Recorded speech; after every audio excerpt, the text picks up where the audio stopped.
अब हम लोग जातक पद्धति में दिग्बल और कालबल के बारे में अध्ययन करेंगे। मंदा लग्न मीनात् कुंजाच हेवकं शोध्यं विद्धो भार्गवात् माध्यं ज्ञाद गुरुतो तमत्र रसभातुपृष्ठं पुष्टं त्यजेच्चक्रतः दिग्वीर्यं रसहृत त्वतो संयजं रूपं सदा स्याद्विद स्त्रिंशद् भक्त नतो नते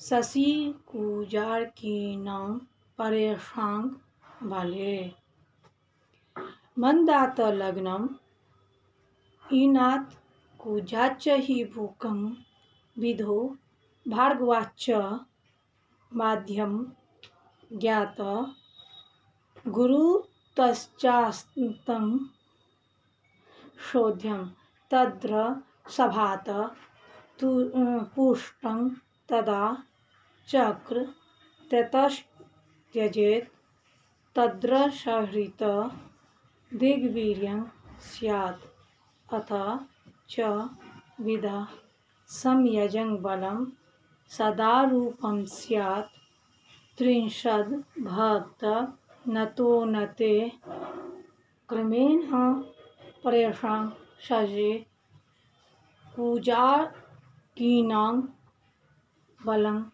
बले भक्तः।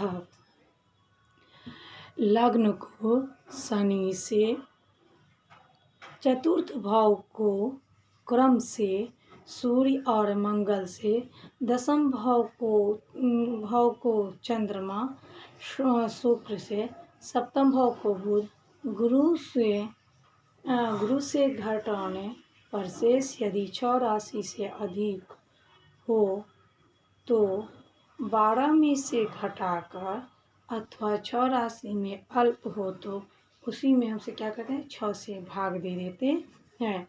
लब्धि तुलित दिग्बल होता है। इसके बाद बुध का काल बल एक हमेशा जानना चाहिए। नत में 30 से भाग देकर लब्धि चंद्र मंगल और शनि का, उन्नत में 30 से भाग देकर लब्धि सूर्य गुरु शुक्र का कालबल जानना चाहिए। अगर नत में हम 30 से भाग देते हैं तो चंद्रमा मंगल और शनि का ज्ञान प्राप्त होता है, और उन्नत में अगर हम 30 से भाग देकर लब्धि प्राप्त करते हैं तो सूर्य गुरु और शुक्र का कालबल ज्ञान प्राप्त होता है। दिग्बल और कालबल का हम लोग आज साधन करना सीखेंगे। दिग्बल और कालबल का साधन किस में बताया गया? जातक पारिजातक में बताया गया है। विलग्न पाताल वधुना भोगा बुद्धा मरेज्यो भृगु सुनु चंद्रो मंदो धराशुनु दिवाकरो उचित कर्मेण त दिग्बलशालिनः स्युः। अर्थात लग्न चतुर्थ सप्तम दसम में क्रमशः बुध गुरु शुक्र और चंद्रमा शनि और सूर्य मंदर क्या होते हैं? दिग्बली होते हैं। लग्न में बुध गुरु, चतुर्थ भाव में शुक्र और चंद्रमा, सप्तम भाव में शनि और दसम भाव में सूर्य और मंगल बलवान होता है। क्या होता है? मंगल बलवान होता है। क्या होता है? मंगल बलवान होता है। क्या होता है? मंगल बलवान होता है। पूर्व दिशा में लग्न, पश्चिम दिशा में सप्तम लग्न, उत्तर दिशा में चतुर्थ, दक्षिण दिशा में दसम लग्न देखा जाता है। दिक्षु बुधाग्नि रसो रवि भूमो रवि सूत शीत करो च। क्रम से बुध गुरु पूर्व दिशा में, सूर्य मंगल दक्षिण दिशा में, शनि पश्चिम दिशा में, शुक्र चंद्र उत्तर दिशा में दिशा बली होते हैं। जिस दिशा में जो ग्रह बलवान होते हैं उस ग्रह के बल को दिग्बल कहा जाता है। जिस दिशा में जो ग्रह बलवान होते हैं उस दशा में जैसे जैसे ग्रह दूर होता जाता है तदनुपात उसके बल में भी क्या होता है, ह्रास होता जाता है। अर्थात अपने दिग्बल स्थान या दिशा में सप्तम स्थान में ग्रहों का दिग्बल शून्य हो जाता है। जैसे जैसे उस बलाभाव स्थान से ग्रह का अंतर अधिक होता है वैसे वैसे उसके बल अधिकता आती जाती है। इष्ट स्थान में ग्रह का दिग्बल लाने के लिए अनुपात करना चाहिए। इष्ट लग्न शनि से अंतर। शनि का दिग्बल बराबर 1 गुने शनि माइनस लग्न बटा 6 ग्रहों का दिग्बल लाना चाहिए। भाव और ग्रह का अंतर जो है 6 राशि से अधिक होने पर 6 राशि से अल्प ग्रहण करने के लिए 12 राशि में से क्या करते हैं, उसे हम घटा देते हैं। दिग्बल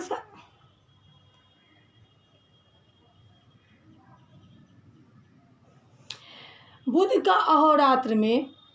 अहोरात्र में सदा सर्वदा रूप तुल्य बल होता है। चंद्रमा, मंगल और शनि का रात्रि में वर्धिष्यमान बल मध्य रात्रि में पूर्ण होता है।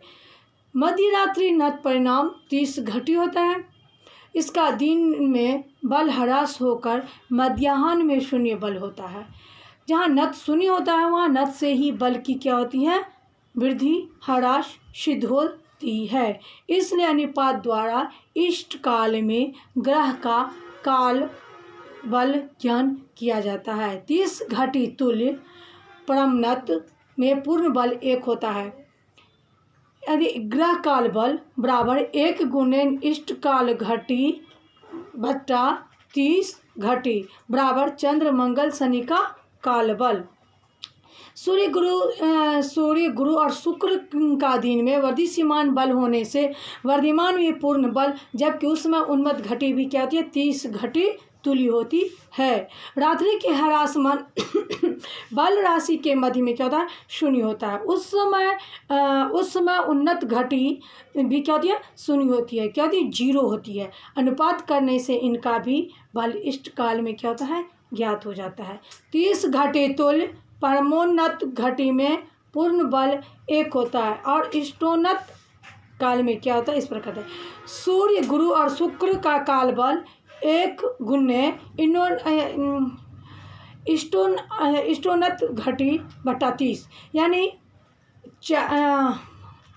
दिग्बल और काल बल का उपरोक्त साधन समीचीन प्रतीत होता है, यानी बहुत बढ़िया प्रतीत होता है। तो स्पष्ट सूर्य जो है, स्पष्ट सूर्य 5, 16, 38, 56 है। चतुर्थ भाव जो है 6, 24, 8, 42 राशि आदि है।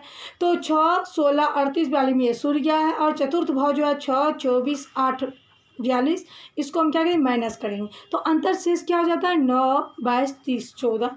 तो अंतर शेष 6 राशि से क्या है, अधिक है, क्या है, 6 राशि। अतः इसमें 12 राशि में से घटाया जाएगा। तो 12 राशि में से हमने क्या किया, 9, 22, 9, 88, 30, 14 को हमने क्या किया, अंतर शेष किया।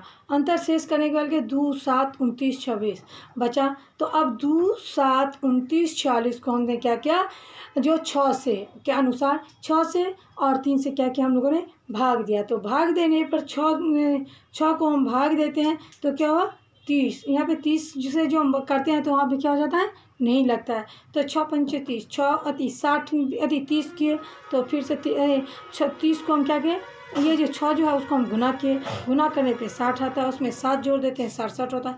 फिर 6 को क्या करते हैं हम लोग, उसको अति करते हैं तो वह क्या था, 6 अति 0 बचता, 7 बचता है।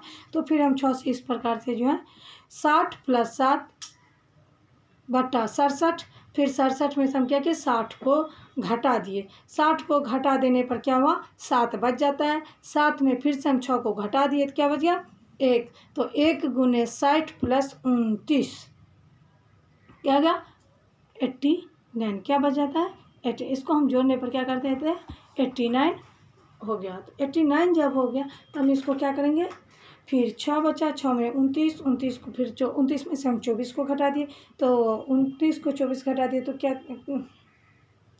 5 गुने 5 गुने 60 माइनस 60 प्लस 46 346 होता है। 30 गुना करने पर फिर 46 42 लगेगा। तो इस प्रकार सूर्य का दिक्फल क्या हो गया 4 हो गया।